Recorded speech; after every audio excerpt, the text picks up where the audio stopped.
નમસ્કાર, મહામંથન સાથે હું છું વૈભવી। આજે રાત્રે 12 વાગ્યા પછી એટલે કે દિવસ પૂરો થતાની સાથે જ 1 એપ્રિલથી મોંઘવારીનું વધુ એક ભારણ સામાન્ય જનતા ઉપર એટલે કે આપણા બધા પર પડવાનું છે।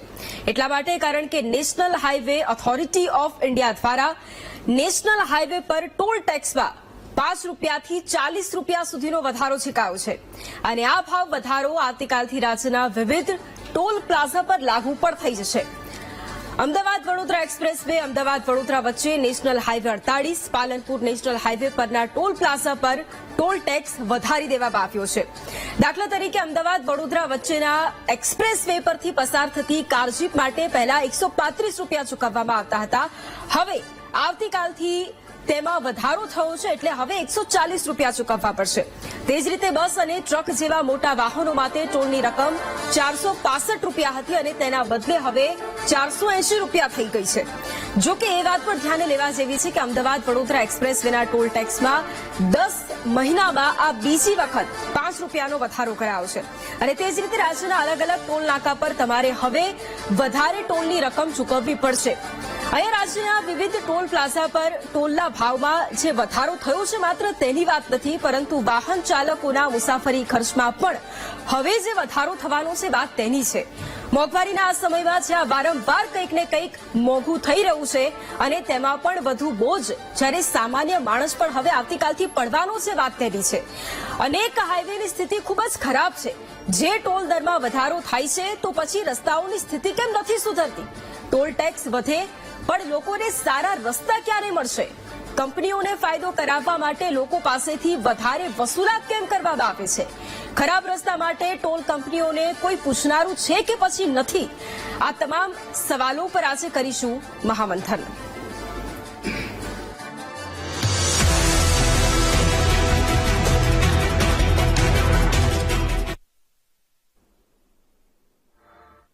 અને જેમ મેં શરૂઆતમાં જ એક વાત કહી કે જે પ્રમાણે મોંઘવારીનો માર સામાન્ય જનતાને વારંવાર પડી રહ્યો છે અને છેલ્લા 1 વર્ષની અંદર પણ જો આપણે વાત કરીએ તો શિક્ષણ ખર્ચમાં વધારો હોય, સામાન્ય ખર્ચોમાં વધારો હોય, તેમાં દિવસે ને દિવસે જે વૃદ્ધિ થઈ રહી છે એનાથી સામાન્ય માણસ તો પીડાઈ જ રહ્યો છે અને હવે વધુ એક મોંઘવારીનો માર એ સામાન્ય માણસ પર પડવાનો છે। સવાલ એ અહીંયા ઉભો થાય છે કે જે ટોલ ટેક્સ તમે વધારી રહ્યા છો, પરંતુ એ ટોલ ટેક્સ વધારી એની પાછળ ખરેખર શું કર્યું? શું આજે પણ એ હાઈવેની કામગીરી શું ખરેખર ચાલુ છે? ધીમી ગતિએ, મંથર ગતિએ હાઈવેની કામગીરી થતી હોય અને તેના કારણે ટ્રાફિક જામ સર્જાતો હોય, તેના કારણે પેટ્રોલ અને ડીઝલમાં પણ લોકોને મુશ્કેલીનો સામનો કરવો પડે છે કારણ કે તે પણ તેમનું બળી રહ્યું છે। એટલે જ્યારે ટોલ ટેક્સ વધારવાની વાત હોય ત્યારે તેની પાછળની સુવિધાઓનું શું, તેમાં શું કર્યું તેનો જવાબ પણ મેળવવો એટલો જ જરૂરી બની જાય છે કારણ કે એક સામાન્ય માણસ છે કે જે દૈનિક રીતે જ્યારે તે પસાર થતો હોય હાઈવે પરથી ત્યારે તેને એ ચાર્જ તો ભરવાનો જ છે, પરંતુ તેની સાથે સાથે જ જ્યારે રોડ રસ્તા ખરાબ હોય છે ત્યારે એ રોડ રસ્તામાંથી પસાર થઈને જે મુશ્કેલીનો સામનો કરે છે તે તો અલગ, એટલે તે પણ તેને કરવાનું છે। એટલે વાત ફક્ત ને ફક્ત દરમાં વધારો કરવાની નથી, પરંતુ તેની સાથે સાથે જ એ સુવિધાઓ આપવાની પડશે કારણ કે સામાન્ય માણસ જ્યારે એ ટેક્સ ભરે છે, જ્યારે એ ટોલ ટેક્સના દરમાં વધારો થાય છે ત્યારે ચૂપચાપ ભરી પણ લેતો હોય છે। કદાચ થોડા ઘણા અંશે વિરોધ થાય, પરંતુ ત્યારબાદમાં જ્યારે ખબર જ છે કે આ કામગીરી કરવાની જ છે, આ ટોલ ટેક્સ આપણે ભરવો જ પડશે અને સામાન્ય માણસ એ ટોલ ટેક્સ ભરે પડશે, પણ એ ભર્યા પછી પણ જો એને સુવિધા નથી મળતી સવાલ ત્યારે ઉભો થાય છે। એ ભર્યા પછી પણ જ્યારે ફાસ્ટેગ લગાવ્યા પછી પણ જો લાંબી કતારો લાગતી જ હોય ત્યારે સવાલ ઉભો થાય છે। વારંવાર સુવિધાઓની વાત કરીએ, પરંતુ એ સુવિધાઓમાં જ્યારે સામાન્ય માણસને મીંડું જ મળતું હોય ત્યારે સવાલ ઉભા થાય છે અને એટલા જ માટે ચર્ચા કરવી જરૂરી બની જાય છે કારણ કે ટોલ ટેક્સમાં વધારો કરવાની માત્ર વાત નથી, પરંતુ જે સામાન્ય માણસ પર બોજો પડે છે તેની વાત છે અને એ બોજો પડ્યા પછી પણ એ સામાન્ય માણસ અવાજ ઉઠાવે છે, એના પછી પણ જ્યારે કંઈ જ નથી થતું ત્યારે સામાન્ય માણસ માત્ર ને માત્ર એ જ સવાલ કરે છે કે અમારો શું વાંક છે?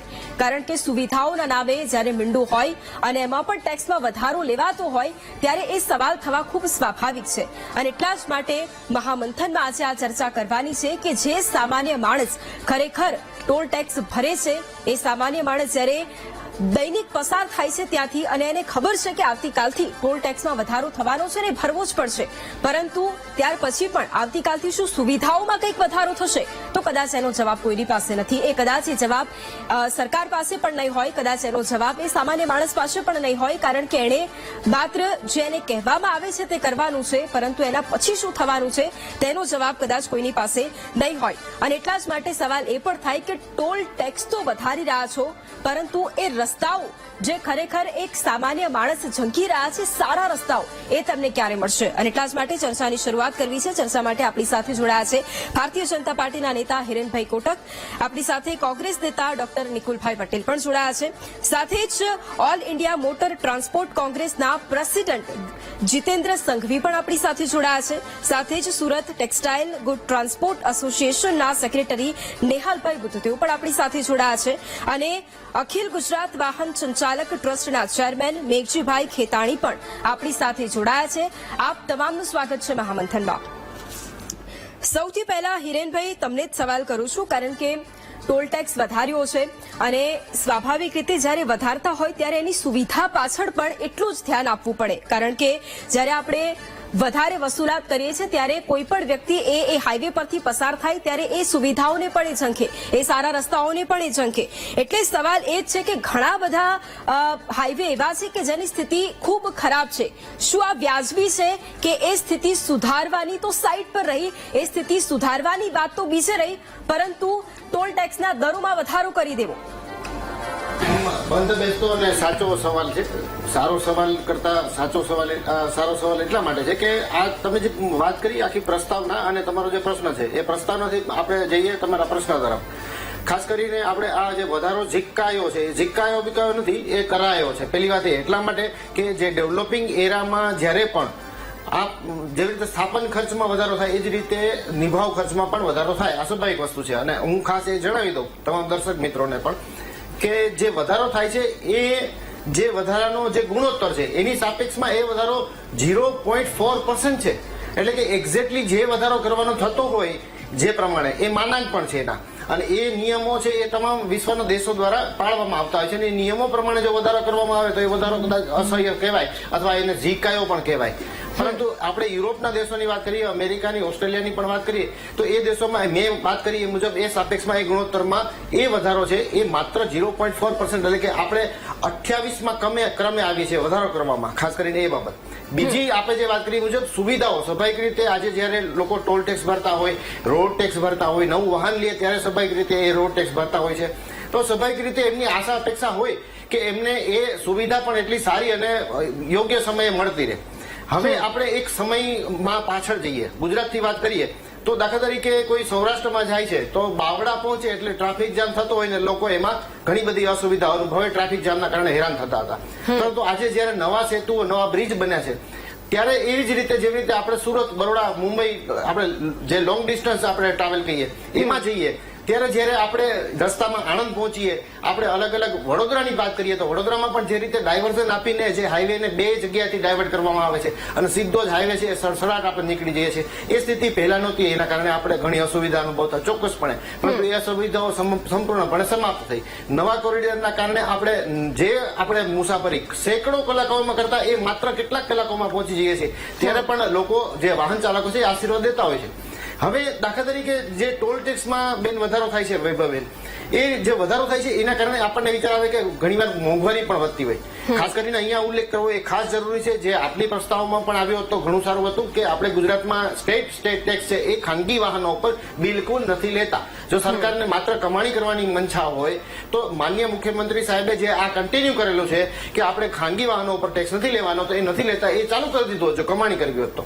એ સ્થિતિમાં આપણે જયારે કદાચ કોમર્શિયલ વ્હીકલની વાત કરીએ તો કોમર્શિયલ વ્હીકલ જયારે પસાર થાય એમાં કોઈ માલ સામાન લઈને જાય છે, જે બજારમાં જવાનો છે, તો એનો જે ભાવ, એને જેટલો ભાવ વધારો નડે એટલો જ ભાવ વધારો એ ચીજ વસ્તુ ઉપર આવે તો મોંઘવારી વધે. આ પ્રશ્ન આપણે થતો હોય. પરંતુ આપણે એ પણ વિચારીએ કે જે વાહન, દાખલા તરીકે હું તમને માત્ર આપણે ત્યાં ગણેશપુરા નામનું એક અમદાવાદથી નજીકમાં એક ગામ છે, ત્યાં કેળાની ખેતી ખૂબ જ થાય છે. પરંતુ એ કેળાઓ પહેલાના સમયમાં એક સમય હતો કે જયારે એ કેળાઓ છે એ બજારમાં પહોંચે ત્યાં સુધીમાં સાવ પિચકાઈ જતા, એટલે કે એટલી ખરાબ હાલતમાં પહોંચી જતા કે એનો જે ભાવ આવવો જોઈએ, જે સ્થિતિમાં એ ત્યાંથી તોડવામાં આવ્યા, લાવવામાં આવ્યા, એ સ્થિતિના કારણે એનો ભાવ છે એ ખૂબ જ ઓછો આવતો હતો. પરંતુ જયારે સમય ઓછો લાગવા લાગ્યો ત્યારે એ વસ્તુમાં ભાવમાં ઘટાડો આવ્યો. એટલે આ છે ને સાપેક્ષમાં સ્થિતિની જો નજર કરીએ તો ખરેખર આપણે આજે વિદેશમાં જતા હોઈએ, આપણે પોતે જતા હોઈએ ત્યારે ત્યાં આપણે વાત કરતા હોઈએ છીએ ગુજરાતના રસ્તાઓની, ભારતના રસ્તાઓની, નીતિન ગડકરી સાહેબના જે પ્રયાસો છે, એમની જે નિષ્ઠાથી જે એમના મંત્રાલય માર્ગ અને મકાન વિભાગનું જે કાર્ય કરી રહ્યા છે એની આપણે વાત કરીએ, જે ધોરીમાર્ગોની, તો એમાં આપણે હંમેશા ગર્વ લેતા હોઈએ છીએ. વિદેશથી આવતા લોકો, અને એ માત્ર એનઆરઆઈની વાત નથી, પણ વિદેશથી આવતા યુરોપના લોકો હોય, આફ્રિકાના લોકો હોય, ઓસ્ટ્રેલિયાના લોકો હોય કે કોઈ પણ દેશના લોકો હોય, એ બધા લોકો આજે આવે છે ત્યારે સ્વાભાવિક રીતે એવું ઉચ્ચારે છે કે અમારા દેશમાં છે એવા રસ્તાઓ હવે અમે ભારતમાં જોઈ રહ્યા છીએ. તો સુવિધામાં ઘણો વધારો થાય છે. ચોક્કસપણે ક્યાંક ત્રુટીઓ હશે, પણ એ ત્રુટીઓ દૂર કરવાની જે ગતિ છે એ ગતિમાં આપણે આજે સંતોષ મળે નાગરિકોને, વાહન ચાલકોને, એ સ્થિતિમાં પહોંચ્યા છીએ. ઓકે, ખૂબ સરસ શબ્દ તમે બોલ્યા, નિભાવ ખર્ચ. હિરેનભાઈ, નિભાવ ખર્ચની તમે વાત કરી. નિભાવ ખર્ચ કદાચ વધતો પણ હોય સમયસર અને લેવામાં પણ આવે તો એનો કોઈ વાંધો નથી, નિભાવ ખર્ચ થાય, પણ નિભાવ કાર્ય પણ એટલું જ જરૂરી છે. હિરેનભાઈ, એક્ઝેક્ટલી, બહુ સરસ વાત કરી અને એ પણ સારો મુદ્દો છે. કેમ કે નિભાવ ખર્ચ, દાખલા તરીકે આપણે જે વધારો કરીએ છીએ ને એ વધારાની સામે આપણે, મેં કહ્યું ને સ્થાપન અને મેં કહ્યું નિભાવ, બે શબ્દોનો પ્રયોગ કર્યો. તો જે સ્થાપન છે એની પણ ગતિ આપણે અનેક ગણી વધારી દીધી છે. આજે જયારે ડેવલપિંગ એરા, મારી વાતની શરૂઆતમાં મેં કહ્યું કે ડેવલપિંગ એરામાં, એ ડેવલપિંગ એરામાં એ શબ્દમાં જ આપના કદાચ સવાલનો જવાબ સમાયેલ હતો, જેને હું થોડો વિસ્તૃત કરીને આપને કહું કે જે રીતે આપણે આ ગતિ વધી છે. 2014 થી વાત કરીએ તો આપણે નેશનલ હાઈવેની જે ગતિ વધારી છે, આપણે સ્ટેટ હાઈવેમાં તો આપણે ટેક્સ લેતા નથી ખાનગી વાહનો પર, અને કદાચ આપણે સ્ટેટમાં પણ આપણે વધારો કરીએ તો એ માત્ર ને માત્ર કોમર્શિયલ વ્હીકલ ઉપર લાગુ પડે. પરંતુ એ વધારો કરવાની સાથે સાથે જે ગતિ, એટલે બંનેની જે આપણે ગતિ, એટલે દાખલા તરીકે રેસ લાગે ને તો સ્થાપનની ગતિ છે ને એ 18 ગણી વધારે છે. આ પણ એક સર્વે છે. ખાસ કરીને આ સર્વે છે ને એ survey national international infrastructure survey of વર્જિનિયાનો છે, અને એ 2012માં પ્રસિદ્ધ થયો અને એનું બીજું વર્ઝન છે એ 2024માં પ્રસિદ્ધ થયું. તો 18 ગણી ઝડપથી આપણે જયારે વિકાસ કરી રહ્યા છીએ આ બાબતમાં, તો એની સામે નિભાવ ખર્ચ છે એ મેં વાત કરી 0.4% છે. ઓકે, એટલે બીજા ગેસ્ટ પણ આપણી સાથે જોડાયેલા છે, એટલે એ શું તમારી વાતથી સહમત થાય છે કે નહીં એ પણ હવે આપણે એમની પાસેથી જ સાંભળીશું. નિકુલભાઈ, અહીંયા જેટલી પણ વાત કરી અત્યારે હિરેનભાઈએ, નિભાવ ખર્ચની વાત હોય, એની પાછળ નિભાવ કાર્યની પણ વાત હોય, શું વિપક્ષ એનાથી સહમત છે? વિપક્ષ તરીકે અમે સરકારને એટલું જ કહેવા માંગીશું કે જ્યારે જનતાની વાત આવે, પ્રજાની વાત આવે અને રોડ રસ્તાની વાત આવે, સૌ પ્રથમ તો આપણે જોઈએ કે કોઈની બી સરકાર હોય, ડેફિનેટલી આ કંઈ ટેક્સ એક નવી વસ્તુ નથી. મારા ખ્યાલથી બ્રિટિશ સરકારના ટાઈમમાં બી રોડ ટેક્સ 1851થી સૌ પ્રથમવાર લેવાનું ચાલુ કરવામાં આવ્યું હતું અને ધીરે ધીરે એ વધી રહ્યું છે. અને જે રીતના ઇન્ફ્રાસ્ટ્રક્ચર બિલ્ડ થઈ રહ્યું છે, ડેફિનેટલી બનાવવા માટેનો ખર્ચ એક થઈ રહ્યો હોય અને એ ખર્ચ માટે પ્રજા જોડેથી કેવી રીતના વસૂલવું એ એક સરકારનો અધિકાર છે. પરંતુ એ કેવી રીતના લેવો, કેટલો લેવો, ક્યારે લેવો, કેવી રીતના એને વધારવો અને ક્યારે એને બંધ કરવો, આપણે ઘણા બધા ઉદાહરણો જોઈએ છે કે જ્યાં એકવાર ચાલુ તો થઈ જાય છે પરંતુ એને ક્યારે પૂરો કરવો, કેટલા વર્ષના એને ટાઈમ બાઉન્ડ માટે એગ્રીમેન્ટ હોય, એ બધી કશે બી ચોખવટો કે કશે બી ડિસ્પ્લેમાં મૂકવામાં આવતું નથી. એના લીધે ઘણીવાર જે શું કહેવાય કે જનતા છે એ વર્ષો વર્ષ સુધી ટેક્સના પૈસા ભર્યા કરે છે. જનતા કશે બી ના પાડતી નથી ટેક્સના પૈસા ભરવા માટે, એ લોકો તૈયાર જ છે, કારણ કે ટેક્સના પૈસા ભર્યા પછી રોડની જે સુવિધા છે, એમના વાહનના જે મેન્ટેનન્સના ખર્ચ હોય કે ટાયરના ઘસાવાના ખર્ચ હોય કે સમયમાં પહોંચવાના જે સમય મર્યાદા હોય, એ બધામાં ફાયદો થાય. એટલે કોઈ બી વ્યક્તિ પોતાના હાર્ડ અર્ન્ડ મની સરકારને ટેક્સ ભરવા માટે તૈયાર છે. પરંતુ એની સામે સરકારની શું જવાબદારી છે? ખાલી ટેક્સ લઈ લેવો, પરંતુ જે બી મિનિસ્ટ્રીની અંદર આવતું હોય એની એ સીધી જવાબદારી છે. ઘણીવાર આપણે જોઈએ છે હાઈવે પર ફાસ્ટ ટેગ ચાલુ કરવામાં આવ્યું, પરંતુ એના ટેકનોલોજી તમે જુઓ એટલા ફાસ્ટ નથી. હજી બી તમારે લાઈનમાં ઉભું રહેવું પડે છે, ત્યાં તમારે લાંબી કતારો લાગી જાય છે. તમે જો ફ્રી વે ની એક સિસ્ટમ બનાવવામાં આવી છે, પરંતુ એ ફ્રી વે ની અંદર એક માણસ બેસાડવો પડે છે જે પેલું પાટિયું આડું કરે ને પછી બીજાને જવા દે. તો એ કોની જોવાની જવાબદારી છે? ટેકનોલોજી સાથે સરકારની બી જવાબદારી છે કે લોકોના સમય બચે, અને કોઈ ભૂલથી એક માણસ અંદર ઘૂસી ગયો તો એ પછી બીજો નીકળે નહીં ત્યાં સુધી ત્યાં બધું બ્લોક થઈ જાય છે. તો આ એક ઉદાહરણ છે બીજું ઘણીવાર બ્રિજના સર્વિસના કામ ચાલતા હોય તો એ બ્રિજના સર્વિસના કામ ચાલતા હોય ત્યારે સર્વિસ રોડ બનાવી આપવાની જવાબદારી બી કોન્ટ્રાક્ટરની છે, પરંતુ સરકારે સર્વિસ રોડની ગુણવત્તા કોઈ દિવસ તપાસતી નથી કે ત્યાં કોઈ દિવસ એને કરવામાં આવે છે, જેના લીધે બી ટ્રાફિક જામ થાય છે. અને ટ્રાફિક જામ થવાના લીધે કેટલા બધા લોકો કતારમાં લાગી જાય છે. એના લીધે ઈંધણનો બગાડ થાય છે, લોકોનો સમયનો બગાડ થાય છે. હું એક જ ઉદાહરણ આપીશ. હું એક વખત રક્ષાબંધન ઉપર વડોદરાથી વલસાડ ગયો હતો અને વલસાડથી વડોદરા આવ્યો પાછો. 24 કલાક મને થયા હતા. કેમ? કારણ કે સુરત પાસે, કડોદરા પાસે એક જગ્યાએ બ્રિજ બની રહ્યો હતો. એનો સર્વિસ રોડની પરિસ્થિતિ એટલી બિસ્માર હતી કે લગભગ તમારે એ બ્રિજ ક્રોસ કરતા 8 કલાકનો સમય મને લાગ્યો. તો આવું બધું જયારે થાય ત્યારે ખરેખર વ્યક્તિ ચિંતિત અને વ્યતીત થતો હોય છે કે હું ટેક્સના પૈસા ભરી દઉં છું, તેમ છતાં બી મારો સમય કે મારો રસ્તો યોગ્ય ન હોય તો શું કરવાનું? તો એના માટે સૌથી પ્રાથમિક સરકારની જવાબદારી છે. અને બીજો એક મુદ્દો હું સ્પર્શવા માંગીશ કે આનંદીબેન પટેલે સ્ટેટ હાઈવેઝ પર પ્રાઇવેટ વ્હીકલ્સના ટેક્સ નાબૂદી કરી દીધી. ખૂબ વેલકમદાયક પગલું છે, પરંતુ કોમર્શિયલ પર હજી બી છે. તમે જો અમદાવાદની અંદર એક ટોલ નાકું હતું, ત્યાં એને સદંતર બંધ કરી દેવા પછી બી લોકો ઉઘરાઈ રહ્યા હતા. હવે બંધ છે, પરંતુ ક્યાં સુધી લેવો, કેટલો લેવો, એની બી એક સમય મર્યાદા છે. દરેક જગ્યાએ જો લગાવવામાં આવે તો જનતા સવાલ પૂછી શકે અને એમને મળતી સવલતો એ બી શું હોઈ શકે ત્યાં. એના માટેના બી જો બોર્ડ ને બધું લગાવવામાં આવે તો કોઈ ટેક્સ ભરવા માટે ના નથી પાડતું, પરંતુ એની સામે જે ભર્યા પછી એમના જે સરકારની જવાબદારી છે એના પર વિપક્ષ 100% સવાલ પૂછે છે અને દર વખતે પૂછે છે. ઓકે, જીતેન્દ્રભાઈ, સવાલ બીજો એ પણ અહીંયા છે, કારણ કે એક તરફ વિરોધ પણ કરવામાં આવ્યો ટ્રાન્સપોર્ટર્સ દ્વારા, કારણ કે જે પ્રમાણે વધારો કરવામાં આવ્યો. આપની પાસેથી એ જાણવું છે કે ટ્રાન્સપોર્ટર્સ પર વધારાનો નાણાકીય બોજ કઈ રીતે આવશે આવતીકાલથી?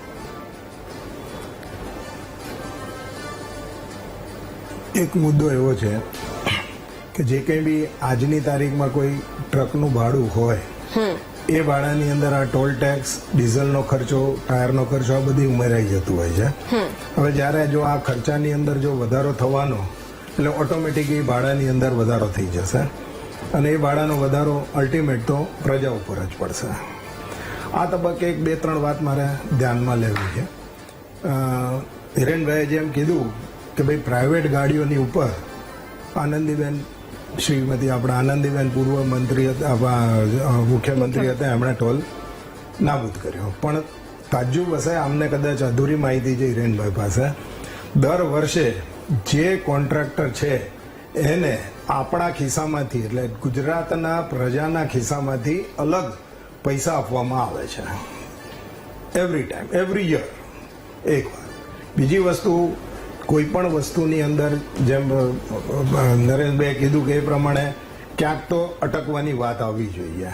આજની તારીખમાં all India motor transport Congress Gujarat હાઈકોર્ટની અંદર આ 2 રોડ, મહેસાણા અમદાવાદ અને હાલોલ બરોડાવાળા રોડ, બંને રોડની અંદર એક જ કંપની કામ કરી રહી છે અને જેણે વર્ષોથી એટલા પૈસા બનાવ્યા છે અને પોતાની કંપનીની અંદરથી સ્ટેક વેચવાનો અને વેચી અને ઓછામાં ઓછા 1500 કરોડ રૂપિયા એ લઈને બીજે જતા રહ્યા છે. આજે પાછી નવી કંપની હમણાં 1 વર્ષથી આવી હતી, કદાચ 1 વર્ષ પહેલા હિરેનભાઈએ સાંભળ્યું હશે કે નહીં મને નથી ખબર.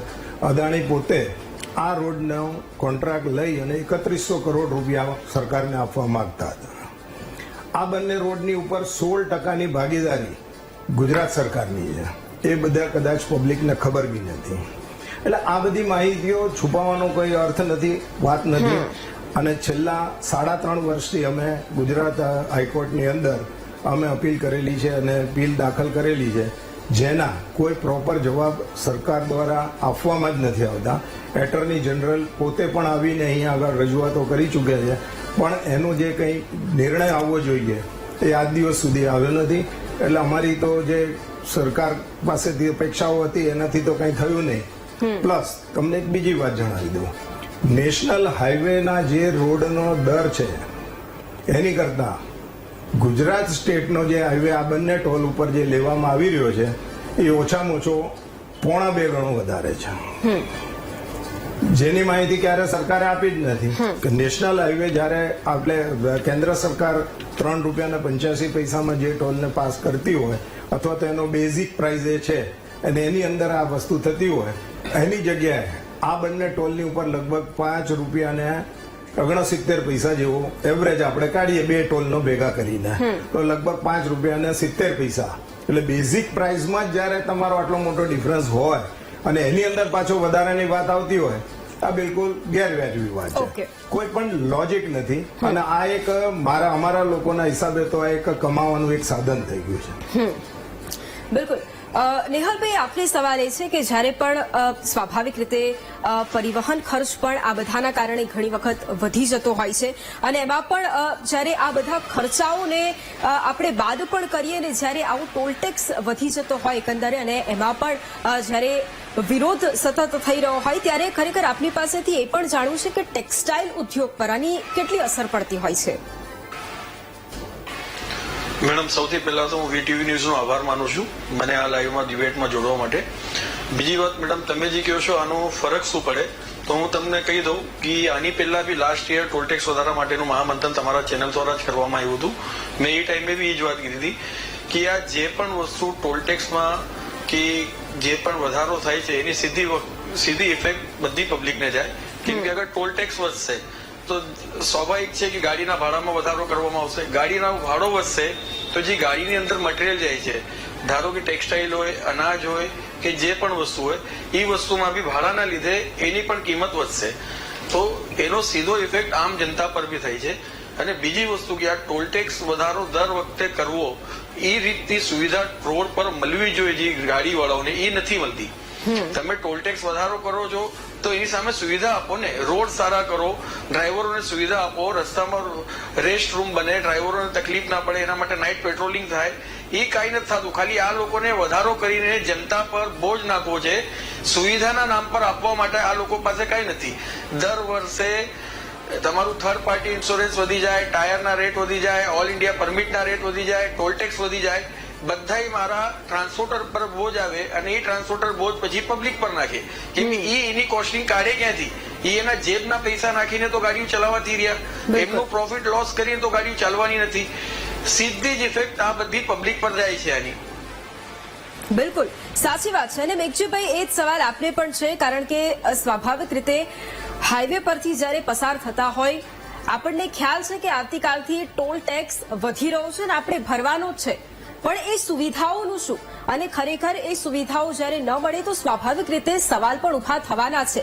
એટલે આપની પાસેથી પણ એ જ જાણવું છે કે ખરેખર એક તો ટોલ ટેક્સ વધવો અને બીજી તરફ સુવિધાઓનો અભાવ કેટલું નુકસાનકારક હોય છે?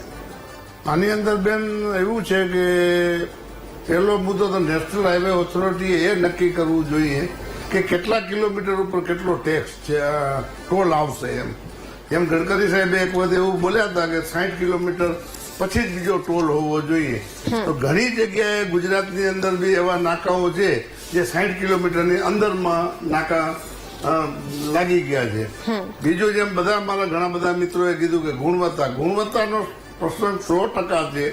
સરકાર પૂર્ણ પૈસા આપતી હશે જે તે એજન્સીઓને, પણ પછી જે એને પાછળ ચેક કરવું જોઈએ એ પૂર્ણ રીતે થતું ન હોય એવું ભાસ 100% થાય છે.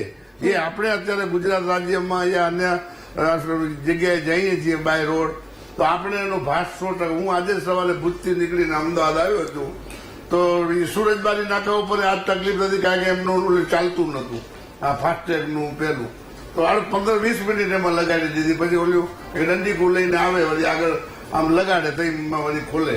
એટલે હવે બધા પ્રોબ્લેમ છે એ ભલે કંઈક હશે, ટેકનિકલ પ્રોબ્લેમ હશે.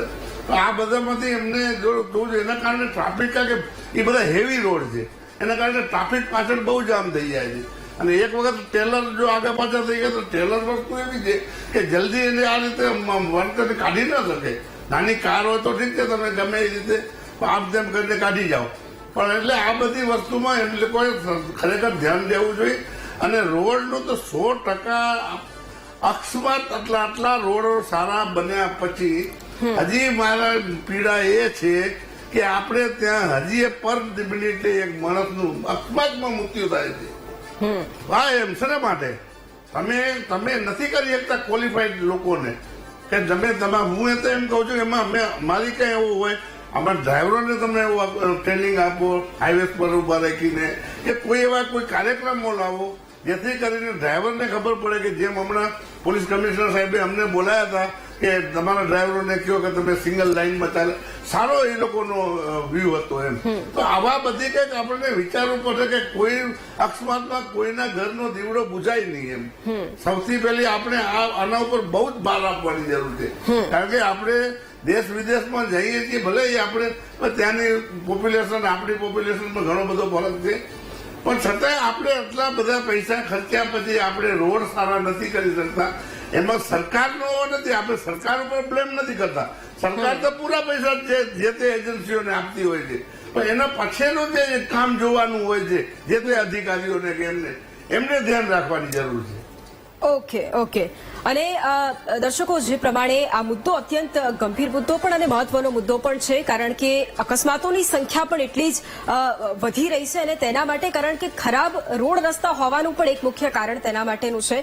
અને આપણી સાથે અત્યારે કોલર જગદીશભાઈ જોડાયા છે ભાવનગરથી. જગદીશભાઈ, શું કહેશો?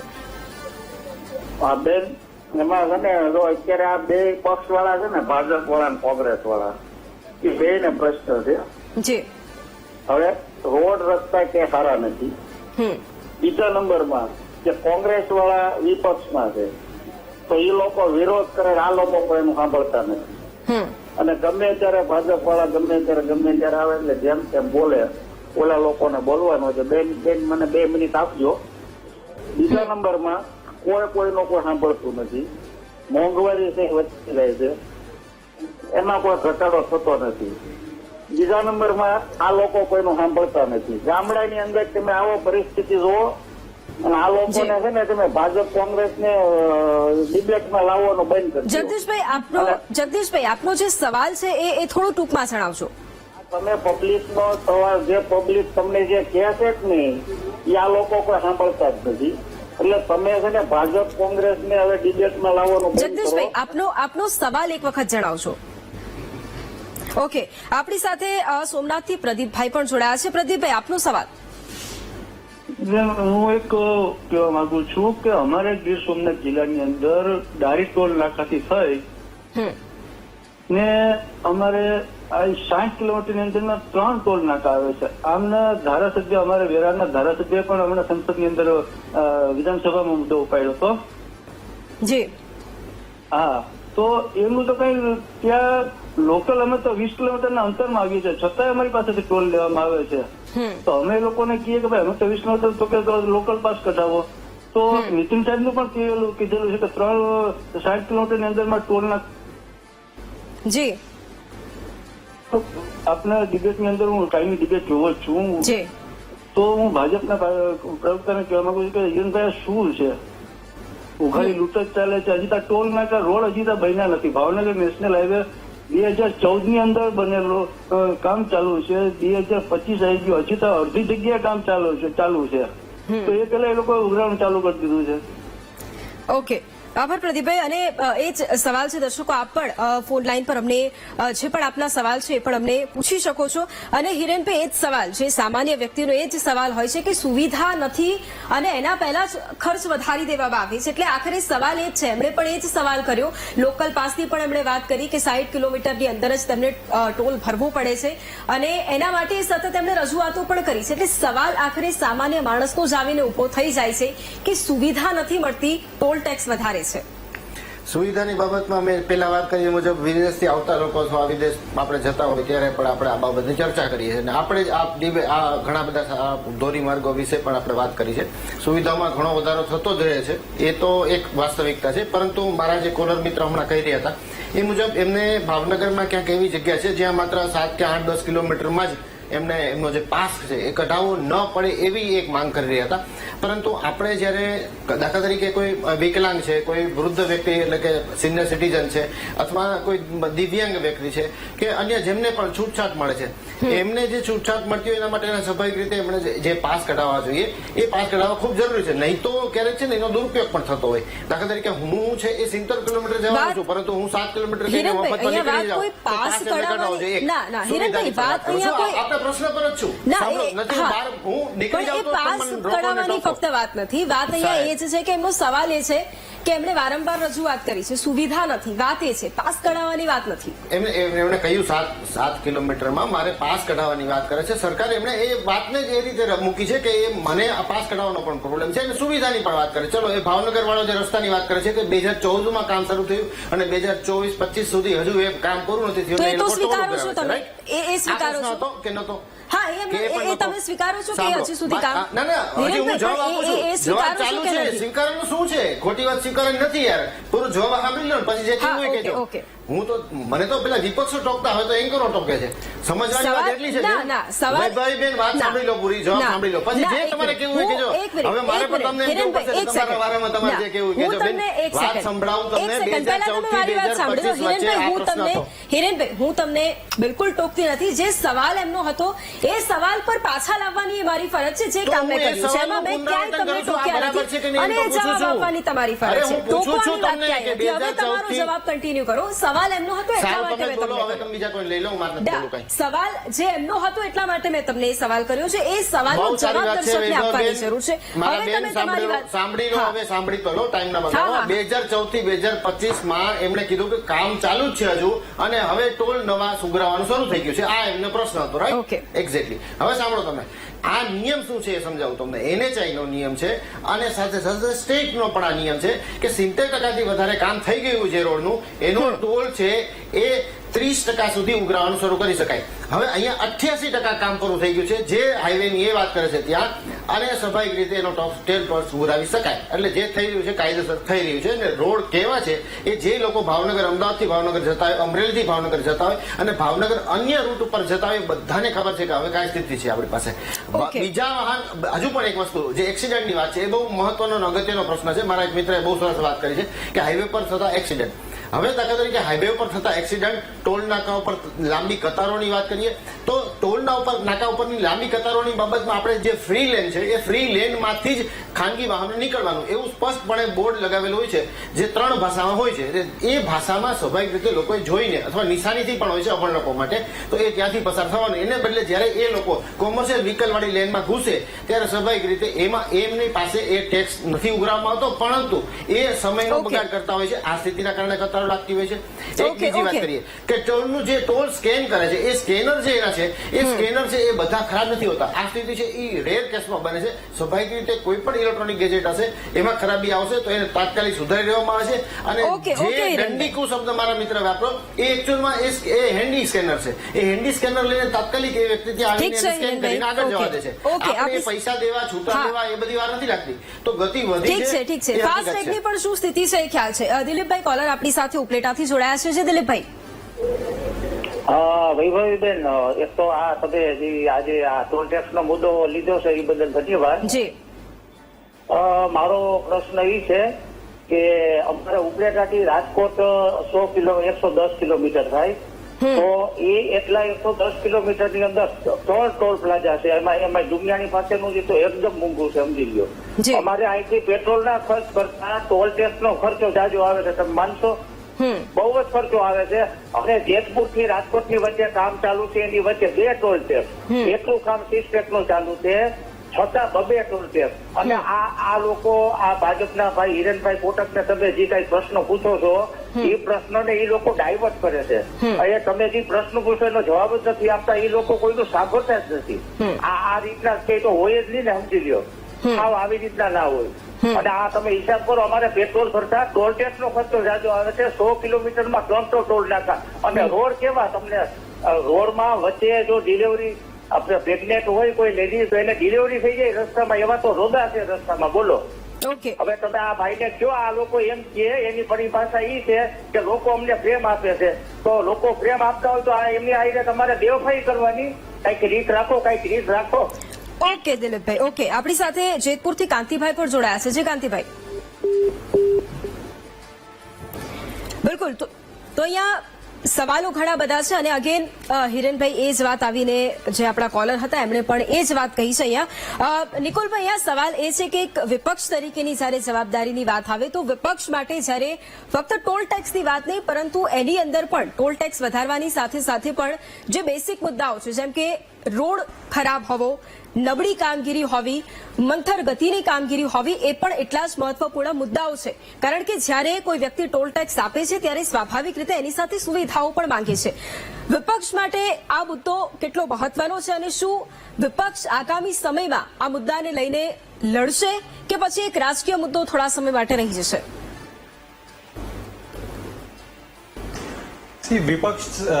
વિપક્ષ તરીકે હંમેશા વિધાનસભાની અંદર રસ્તાના રિલેટેડ હોય તો સવાલો પૂછ્યા છે અને સરકારને ધ્યાન દોરવાનો પ્રયત્ન કર્યો. અત્યારે તમે જુઓ, જનતા સીધો સવાલ સરકારને પૂછી રહી છે કે ભાઈ જ્યારે એમના કેન્દ્રીય મંત્રી એવું કહેતા હોય કે 60 કિલોમીટરના અંતર પર ટોલ ના હોવું જોઈએ, તો અહીંયા આપણે 2 ઉદાહરણ જોવા મળ્યા કે જ્યાં 60 કિલોમીટરના અંતરમાં જ ઘણા બધા ટોલ નાકા છે. બીજો કે ઘણીવાર એવું બી એક્ઝામ્પલ આપણને જોવા મળે છે કે અમદાવાદથી વડોદરા જવું હોય તો તમે એક્સપ્રેસ વેથી આવો તો ત્યાં 135 રૂપિયા થાય, પરંતુ તમે એ જ વસ્તુ જો નડિયાદ, ખેડા અને વાસદ થઈને આવો તો 200 ઉપર થઈ જાય. તો આ વચ્ચે આ 2 ટોલ માટે તફાવત શું છે એનો બી કોઈ દિવસ જસ્ટિફિકેશન પૂછવા પર આપવામાં નથી આવતું. એટલે અમારા માટે આ મુદ્દો એટલે મહત્વનો છે કે કારણ કે આ સીધો જનતાને સ્પર્શે છે અને અમારો પૂરો પ્રયત્ન રહે છે કે સરકારને જગાડવાનો પ્રયત્ન કરીએ. પરંતુ આપણે હંમેશા જોઈએ છે જે રીતના જનતા કહી રહી છે કે જનતાએ આટલો બધો વિશ્વાસ આપ્યો છે, આટલો બધો પ્રેમ આપ્યો છે, તેમ છતાં બી જે રીતના વર્તન સરકાર કરી રહી છે તો એ ચિંતાનો વિષય છે. અમારા માટે અમે અમારું કૃત્ય અને કાર્ય જ્યાં જરૂર પડે ત્યાં વ્યવસ્થિત રીતે કરીએ જ છે. ઓકે, નરસિંહભાઈ આપણી સાથે કોડીનારથી જોડાયા છે. જી નરસિંહભાઈ. હલો. જી નરસિંહભાઈ. હલો. બેન, ભાજપવાળાના હિરેનભાઈ કોટકને કહ્યું કે ગીર સોમનાથ જિલ્લામાં આ દારીથી માલગામ સુધીમાં કોડીનાર તાલુકામાં 3 ટોલ ટેક્સ થઈને છે. 8 કિલોમીટરની અંદર 3 ટોલ ટેક્સ છે ને ઉઘાડી લૂંટ કરે છે આ ભાજપવાળા લોકો. ઓકે હિરેનભાઈ, આ સવાલ તમારા માટે જ હતો. પહેલી વાત એ કે આ પહેલાના એક ટોલમાં આપણા એક કોરોના મિત્રએ વાત કરી એ મુજબ રાજકોટથી જેતપુર ટોન્ટ વચ્ચે નહોતો, એ સવાલ જ હતો હિરેનભાઈ. હા બોલો ને. જી. આપણે રાજકોટ થી જેતપુર વચ્ચે એમણે કહ્યું કે 16 ટોલ નાકા આવે છે ને પેટ્રોલ કરતા ખર્ચ ટોલનો વધી જાય છે. હવે બરોબર આ આપણે અહીંયા માહિતી છે એ અત્યારે તમે લાઈવ ગૂગલ કરી અને જોઈ શકાય છે. હવે તો આપણે સ્ક્રીન ઉપર પણ લાઈવ ગૂગલ કરતા જોઈ શકાય છે. ગૂગલ અથવા જે કોઈ આપણને શું જોઈએ કરવાનો. સીધી વાત એ કે ગોંડલ રાજકોટ વચ્ચે એક ટોલ, ત્યાર પછી ભરૂડી ટોલ નાકા, બરાબર, ટોલ નાકાનું નામ પણ કહું છું, ભરૂડી ટોલ નાકા આવે અને એક ટોલ છે એ આપણે આવે છે વીરપુર પછી. એટલે 3 જ ટોલ આવે છે, 16 ટોલ નાકા નથી. પેટ્રોલ કરતા વધારે આ ખર્ચની જે વાત છે એ બિલકુલ ખોટી છે. એટલે કોલર મિત્ર ખોટા ન એવું ન બને એ સમજવાની વાત છે. પહેલા 3 ટોલ નાકાની જે વાત કરી એ 60 કિલોમીટરની ઓછા અંતરમાં છે. 60 કિલોમીટરનો આપણે સામાન્ય રીતે એક પાલન કરવું જોઈએ એમ ગડકરી સાહેબે કહ્યું હોય કદાચ, તો એ અલગ વાત થઈ. પરંતુ એ નિયમો પ્રમાણે નથી. રસ્તા જયારે નવા બને છે, જયારે એનો નિભાવ ખર્ચ છે એ શરૂઆત કરવામાં આવે છે ત્યારે ટોલની સંખ્યા ઘટતી પણ હોય છે. આપણે નાબૂદ થયેલા ટોલનું ઉદાહરણ છે એ રાજકોટ થી અમદાવાદ વચ્ચે જોઈ શકીએ. હિરેનભાઈ, સવાલ મારે જીતેન્દ્રભાઈને પણ કરવો છે. જીતેન્દ્રભાઈ, ઘણીવાર એવું બનતું હોય છે કે ડીઝલના ઊંચા ભાવ હોય અને રોડ ટેક્સના કારણે ઘણી વખત પરિવહન એટલો જ ખર્ચાળ બની જતો હોય છે અને આ જે ટોલ વધારો અત્યારે ઝીકાયો છે એટલે વ્યવસાયો અને જે ગ્રાહકો છે એમના માટે પણ એક તો ભાર તો છે જ, એટલે એ લોજિસ્ટિક્સને વધુ ખર્ચાળ બનાવી શકે. ચોક્કસપણે જે અગાઉ મિત્ર આપણા ટેક્સટાઇલ વાળાએ પણ જે વાત કરી એ જ વસ્તુ આમાં દરેક જગ્યાએ લાગુ પડવાની છે કે તમારો જે કંઈ બી ખર્ચો અહીંયા આગળ કોઈ વસ્તુને નિભાવવા માટેનો જે થતો હોય એની કરતાં દરેક માણસોએ પોતાની કેપિટલ લગાડી હોય, ધંધા કરતા હોય એટલે કાંક ને કાંક 2 પૈસા કમાવા માટે કોઈ બી વસ્તુ કરતી હોય.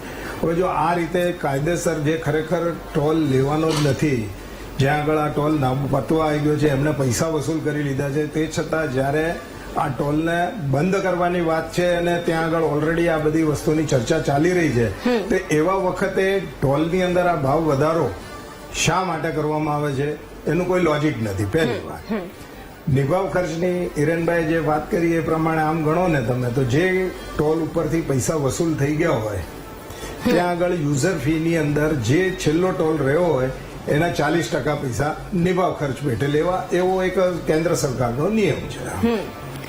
એ નિયમને અમે લોકોએ ગુજરાત હાઈકોર્ટની અંદર પીલ દાખલ કરી આ બંને ટોલ રોડ ઉપર પ્લસ વડોદરાથી મુંબઈ સુધીના રોડ ઉપર કે જે IRB પાસે હતો આઈઆરબીએ પોતે લેખિત આપી, BOT કહેવાય, બિલ્ડ ઓપરેટ એન્ડ ટ્રાન્સફર.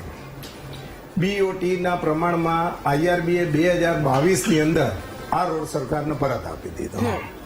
હવે એ જયારે પરત આપ્યો ત્યારે લખીને આપ્યું કે ભાઈ મારે જે કંઈ પૈસામાંથી વસૂલવાના હતા, મારો નફો, મારું બધું જે કંઈ બી હતું એ મારું પૂરું થઈ ગયું છે, એટલે હું આ રોડને ટ્રાન્સફર કરું સરકારને. કાયદા પ્રમાણે એ રોડ ઉપર જે એક્ઝિસ્ટિંગ ટોલ ચાલતા હશે, 3, 4, 5 ટોલ છે, ટોલ પ્લાઝા છે, એ 5 ટોલ પ્લાઝામાં એની રકમ 40% થઈ જવી જોઈએ. એના બદલે ત્યાં નવું ટેન્ડર બહાર પાડી સરકારે, નવું ટેન્ડર બહાર પાડી અને એક અન્ય વ્યક્તિને 100% ટોલ લેવું એ પ્રમાણેનું એક એમને ઓથોરાઇઝેશન આપી દીધું. અને આજની તારીખમાં એ વસ્તુ ચાલી રહી છે, છેલ્લા 3 વર્ષ થવા આવશે, કારણ કે 22, 23, 24 ને 25 ચાલી રહ્યું છે. હવે આ સંજોગની અંદર અમે 2023 ની અંદર આના માટેની બિલ દાખલ કરી કે ભાઈ આ નિયમ છે અને આ નિયમના આધારે અમારે આ વસ્તુ થાય છે. ત્યારે અન્ય કોઈ ખર્ચા, જેમ વચ્ચે સાહેબે કીધું, સુરતવાળા, શું નામ, સોરી ભૂલી ગયું, નેહલભાઈ, એમણે એમ કીધું કે ભાઈ પેલા રોડ ઉપર ત્યાં કેમ ઉપર રોડ બની રહ્યો છે, એટલે આવા અન્ય કોઈ ખર્ચાઓ દેખાડી કે ભાઈ અમારે હજી આ રોડ ઉપર આ ખર્ચો કરવાનો છે, આ ખર્ચો કરવાનો છે, એટલે અમારે ટોલ લેવાનો છે.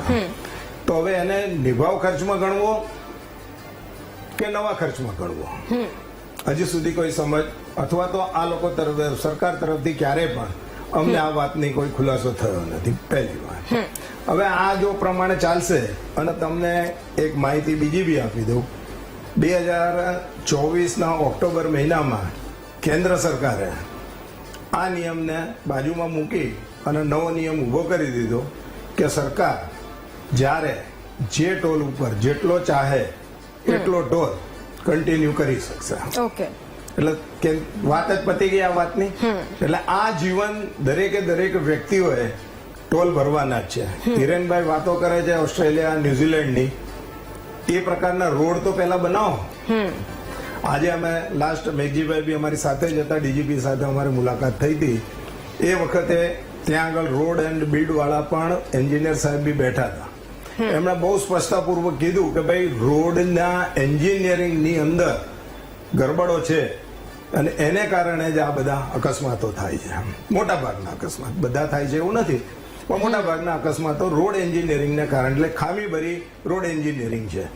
એ બાબતે સરકારે ખબર નહીં કેમ હજી સુધી દુર્લક્ષ જ છે. Okay, thank you.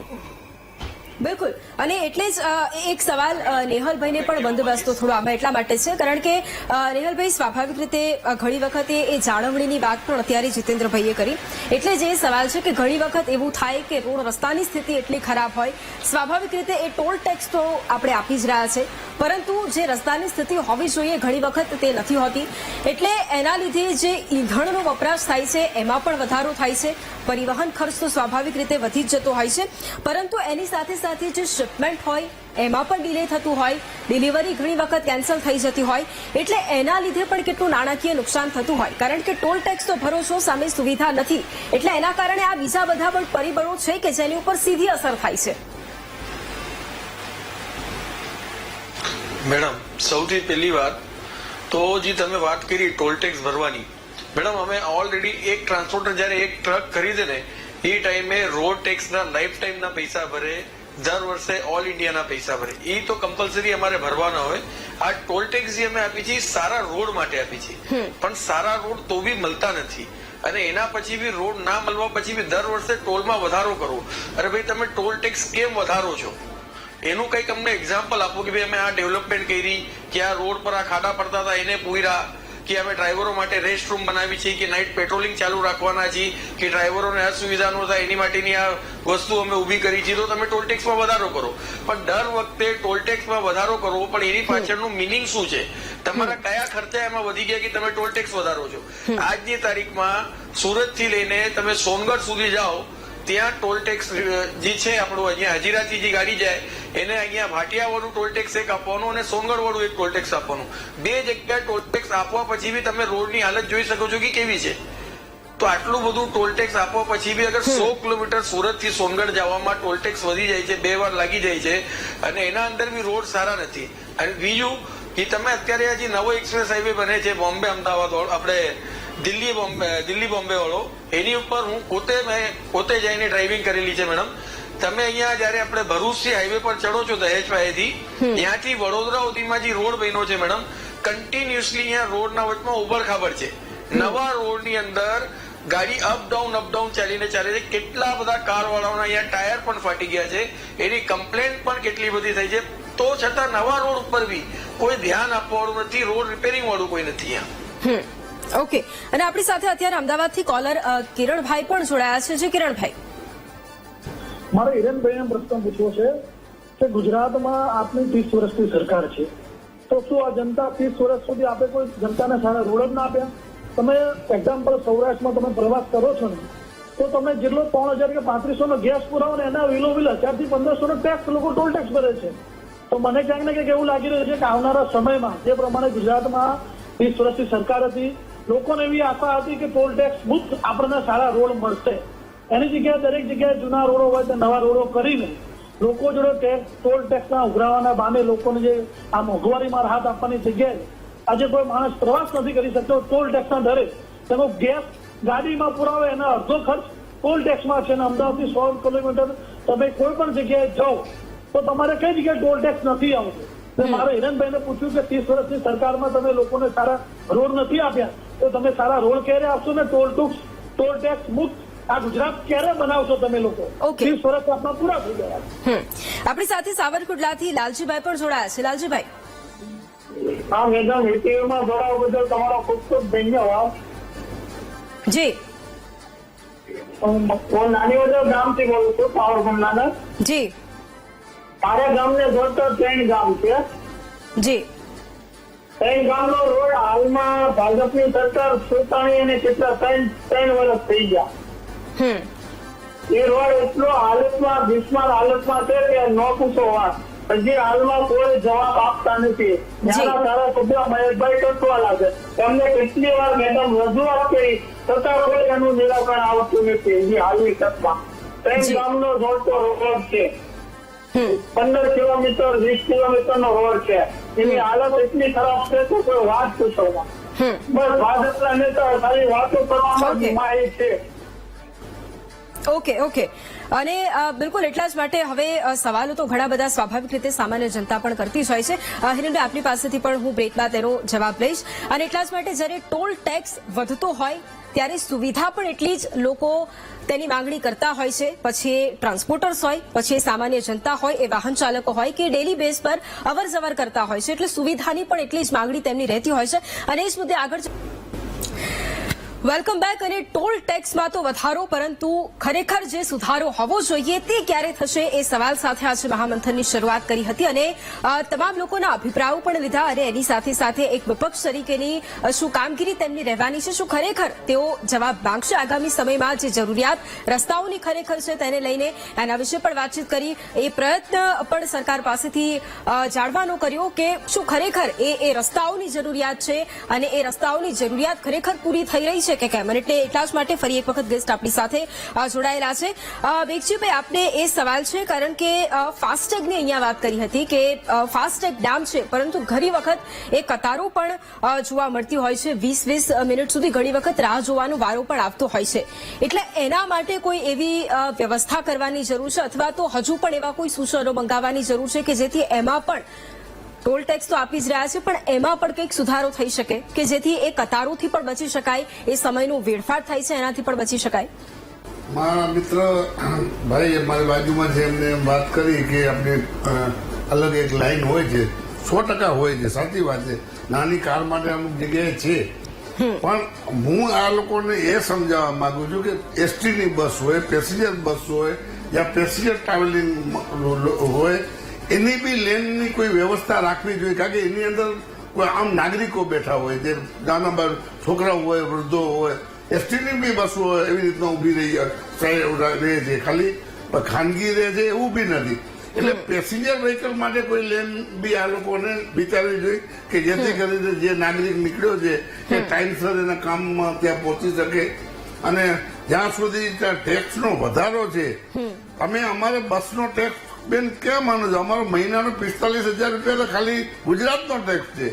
અને ભુજથી ગાડી અમારી રિટર્ન આવે છે ₹3500 ટોલ આવે છે. અગર મહિનાનો હિસાબ કરી દો ટોટલ 1,50,000 રૂપિયા મહિનાનો ટેક્સ દો. અલ્ટિમેટલી અમે તો નાગરિકો પાસેથી જ વસૂલીએ છીએ. કારણ કે આટલો માસ મોટો ટેક્સ એટલો અમે ક્યાંથી કરવાના છીએ? તો અમે નાગરિકો પાસેથી સુવિધા લઈએ અને અલગ પૈસા લઈએ છીએ. આની અંદર સરકારે કંઈક જે ગુજરાત રાજ્યનો ટેક્સ છે એના માટે અમે રજૂઆત સરકારમાં કરેલી છે, સાંભળશે એવી અમને આશા છે. ઓકે, પણ એમ કે આ બધી વસ્તુ એને બહુ વિચારવી બહુ જરૂરી છે. ઓકે. જીતેન્દ્રભાઈ, છેલ્લા થોડી મિનિટમાં આપણી પાસેથી એ જ જવાબ લેવો છે કે હવે રજૂઆતો પણ સ્વાભાવિક રીતે આગળ કરી હશે, પણ હવે જયારે ટોલ ટેક્સ વધારવામાં પણ આવ્યો છે એટલે એને લઈને કોઈ રજૂઆત કરવામાં આવશે અથવા રોડ રસ્તાની પણ જે પરિસ્થિતિ છે તેને લઈને આગામી સમયમાં કોઈ રજૂઆત સરકાર પાસે કરવામાં આવશે? સરકાર પાસે હવે રજૂઆત કરીને અમે લોકો તો ખરેખર થાકી ગયા છીએ. જે લોજિકલ વસ્તુ જ નથી કે જે વધારો એમણે લેવાનો થાય છે કે કેમ એ જ એમને જયારે ખબર ના હોય અને તે છતાં પણ આ કોઈ વ્યક્તિ અથવા તો કોઈ પેઢી આ બધી પ્રાઇવેટ કંપનીઓ જેટલા ટોલ આપેલા છે બધી પ્રાઇવેટ કંપનીઓ છે. આ પ્રાઇવેટ કંપનીઓ વર્ષે 200 કરોડ રૂપિયાના ડિવિડન્ડો વેચે છે. આની જાણકારી આમ પબ્લિકને નથી. તો સરકાર શા માટે એને ટોલ વધારો આપે છે? આજે ફાસ્ટેગની વાત આવી ગઈ તો ત્યાં આગળ જ્યારે ટોલ પ્લાઝા ઉપર 8 કે 10 કેબિન હતી તો 8 થી 10 માણસો રાખવા પડતા હતા. હવે જયારે ફાસ્ટેગ જ જયારે કન્વર્ટ થઈ ગયું છે તો એ માણસની સંખ્યા 4 થી 5 થઈ ગઈ. તો ખરેખર તો એમનો ખર્ચો ઓછો થયો, તો વધારવાની વાત જ ક્યાં આવી? એટલે રજૂઆત જે કરવાની છે એ તો પ્રમાણે અમે તો આનો વિરોધ જ કરીએ છીએ કે ખરેખર ક્યારે જરૂરિયાત લોજિકલ વગરનો આ વધારો છે. બાકી કોઈ પણ જાતનું મેન્ટેનન્સ કે આ વસ્તુનું જે કંઈ બી વધ્યું છે એવું તો કોઈ અત્યારના સંજોગમાં દેખાતું નથી. ઓકે, નેહલભાઈ, આપના તરફથી પણ આગામી સમયમાં એવી કોઈ રજૂઆત સરકારને 30 સેકન્ડમાં જવાબ લઈશ કે ખરેખર આ ટેક્સ વધ્યો છે એના કારણે ટેક્સટાઇલ ઉદ્યોગને પણ અસર પહોંચી રહી છે, પરિવહન ખર્ચ તો હોય જ છે, રસ્તાઓની સુવિધા ના હોય તેના કારણે પણ કદાચ તકલીફ થતી હોય, એટલે એના માટેની કોઈ રજૂઆત કે એમાં કંઈક એવી વૈકલ્પિક વ્યવસ્થા હોવી જોઈએ અથવા તો ખરેખર એ સુચારુ વ્યવસ્થા હોવી જોઈએ? મેડમ, સૌથી પહેલી વાત કે ટોલ ટેક્સ વધારો ક્યારે કરવો જોઈએ એનો નિયમ ડિસાઇડ થવો જોઈએ કે ટોલ ટેક્સ વધારો તમે કયા કારણે કરો છો એ લોકોને ખબર હોવી જોઈએ. બીજી વસ્તુ મેડમ કે અગર આ આવી રીતે ટોલ ટેક્સ વધારો કરતા રહેશે દર વર્ષે 5%, 2%, તો આના લીધે ટ્રાન્સપોર્ટરો હેરાન થશે અને આગળ ચાલીને આ સ્ટ્રાઇક પર જશે કે ભાઈ આ આટલા બધા ટેક્સ અમે ચૂકવી છે તો છતાં તમે લોકો ટોલ ટેક્સ દર વર્ષે વધારો છો. એના ઇફેક્ટના કારણે ટ્રાન્સપોર્ટ વ્યવસાય પૂરો વ્યવહાર બગડતો જાય છે, ટ્રાન્સપોર્ટ વ્યવસાય ધીરે ધીરે ખતમ થતો જાય છે. અગર આવી રીતે આ બધું વધતું રહ્યું તો ક્યાંક ને ક્યાંક આ બધી વસ્તુ સ્ટ્રાઇક પર જઈને ઉભી રહેશે મેડમ. Okay, okay. નિકુલભાઈ, એક વિપક્ષ તરીકે શું માંગ રહેશે? ખરેખર લોકોના સવાલો છે અને એ સવાલો કદાચ જો વિપક્ષને પૂછવાનો સમય પણ આવતો હોય, સરકારને જવાબ માંગવાનો પણ સમય આવતો હોય તો એક વિપક્ષની શું માંગ રહેશે આ મુદ્દે? વિપક્ષ તરીકે આજે જે રીતના પ્રજાના પ્રશ્નો હતા એમાં સૌથી મહત્વનો કે કેટલા રોડ એવા છે ગુજરાતની અંદર જે બિલ્ટ ઓપરેટ ટ્રાન્સફર થઈને સરકાર હસ્તક થઈ ગયા છે અને હવે એમાં ફક્ત નિભાવ ખર્ચ જ થવો જોઈએ એવું જાણકારી મેળવવાનો પ્રયત્ન વિપક્ષ તરીકે સરકાર તરફથી કરવામાં આવશે. કારણ કે જે આઈઆરબી ઇન્ફ્રાસ્ટ્રક્ચરની વાત આપણા પેનલ મેમ્બરે કીધી તો એનો હું લાસ્ટ ક્વાર્ટરનો પ્રોફિટ જોઈ રહ્યો છું, 6,026 કરોડ રૂપિયા છે. તો આ ડિસેમ્બરનો 24નો તો આ આટલો બધો પ્રોફિટ કરતી કંપની છે તો એ પૈસા ક્યાંથી આવે છે, કેમ આટલો પ્રોફિટ થઈ રહ્યો છે અને કોના પૈસા છે? તો ડેફિનેટલી લોકોને એનો ફાયદો થવો જોઈએ પ્રાઇવેટ કંપનીને કરતા. Okay, okay. હિરેનભાઈ, અંતમાં, કારણ કે સવાલો સ્વાભાવિક રીતે ઘણા બધા છે, ઘણી બધી રજૂઆતો પણ છે, એટલે હવે એને લઈને સ્વાભાવિક રીતે એક આશા સાથે લોકો જોઈ પણ રહ્યા હોય, એટલે અંતમાં એને લઈને શું કહેશું? આપણે સૌ પ્રથમ વાત કરીએ તો માનનીય પ્રધાનમંત્રી નરેન્દ્રભાઈ મોદી સાહેબના માર્ગદર્શનમાં ગડકરી સાહેબની વાત કરીએ અને આપણે કોરિડોરની વાત કરીએ તો ત્યાંથી આપણે શરૂઆત કરી દીધી. 1000 થી વધારે એક વર્ષમાં આ નિર્ણય જયારે જાહેર કરવામાં આવ્યો અને લેવામાં આવ્યો અને અમલ થઈ ગયો એની વાત કરું છું કે 1000 આપણે ટોલ પ્લાઝા એવા બનાવ્યા કે જ્યાં ટ્રક ડ્રાઈવરો અને જે લાંબા અંતરની મુસાફરી કરતા કોમર્શિયલ વ્હીકલ ડ્રાઈવરો હોય છે આથી વધારે શોર્ટ નથી થાય એમ ભાઈ બોલ્યા એટલું જ બોલું છું. જી. અને આમાં એ લોકોની માટે એ સુવિધાઓ શરૂ કરી દેવામાં આવી છે અને આ અમલ પણ થઈ ગયો છે. Okay. આ જ પ્રકારે બીજા નવા બ્રિજો બની રહ્યા છે. રસ્તાની હાલત કેવી છે ગુજરાતમાં અને આખા ભારતમાં એ દર્શક મિત્રો અને તમામ મૂલ્ય કરતા લોકો જાણે છે. રાજકોટ થી અમદાવાદ જવું હોય તો 3000 રૂપિયાનું ડીઝલ કે પેટ્રોલ લાગે અને સામે 1500 રૂપિયાનો ટોલનો ખર્ચ થાય એવું ખાનગી ગાડી વાળા કોલર મિત્રે કહ્યું. તો ખાનગી ગાડીમાં ટોલ જ નથી લાગતો. એટલે Okay. જયારે કોઈ વ્યક્તિ આવું કહે ત્યારે આપણે એનું Okay. સ્વાભાવિક રીતે તરત જ એનું ધ્યાન દોરી અને સુધારો કરવો જોઈએ. ઓકે બિલકુલ. એટલે હવે સવાલો તો સ્વાભાવિક રીતે ઘણા બધા ઉભા થયા છે. આગામી સમયમાં રજૂઆતો પણ થાય તેવી પણ વાતો કરી છે અને એટલા જ માટે ટોલ ટેક્સમાં વધારો છે પરંતુ એ સુધારો પણ એટલો જ જરૂરી છે. તેની આ ચર્ચા હતી. તમામ ગેસ્ટ અમારી સાથે જોડાયા. ધન્યવાદ. તો દર્શકો, જે પ્રમાણે આ મુદ્દો, કારણ કે આવતીકાલથી ટોલ ટેક્સના ભાવમાં વધારો તો થવાનો છે, એ વધારાનો દર તો ચૂકવવાનો છે, પરંતુ તેની સાથે ઘણા બધા કોલર પણ જોડાયા. તેમની પણ એ જ વાત હતી કે ખરેખર જે સુવિધાઓ હોવી જોઈએ તે પણ વધવી જોઈએ કે જેથી કરીને લોકો સરળતાથી ત્યાં પહોંચી શકે. કારણ કે રોડ રસ્તામાં એ સુવિધાઓ કદાચ નહીં હોય તો તેના કારણે સ્વાભાવિક રીતે એ ટોલ ટેક્સમાં વધારો, એ વધારાનો બોજો છે એ સામાન્ય માણસ ઉપર. અને એટલા જ માટે અપેક્ષા રાખીએ કે ટોલ ટેક્સમાં વધારો કર્યો છે ત્યારે રોડ રસ્તાની સુવિધાઓ પણ એટલી જ વધે. નમસ્કાર.